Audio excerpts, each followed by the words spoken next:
На сегодняшний день число учащихся выросло до 500. В преподавательский состав входит 15 педагогов, и занимаются они уже в 8 классах. В юбилейную дату директору школы есть чем гордиться. Дети участвуют в международных, всероссийских и республиканских выставках, принимают активное участие и также становятся победителями. Поступают в средние учебные заведения, высшие учебные заведения и нашей республики, но также и за ее пределами.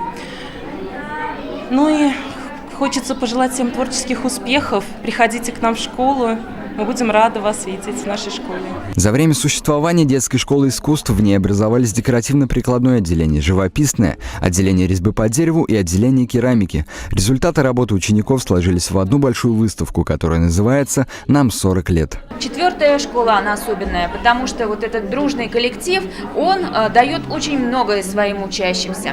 И на нашей выставке можно найти предметы на любой вкус и восхититься качеству исполнения. За 40 лет детская школа искусств номер 4 выпустила много талантливых учеников, которые известны за пределами республики и страны. Софья Дедкова – выпускница школы искусств. С детства мечтала научиться рисовать, как ее старшая сестра, тоже художница. Дипломная работа Софьи представлена на выставке, и для нее это большая гордость. Сейчас я понимаю, что эта школа мне очень многого дала.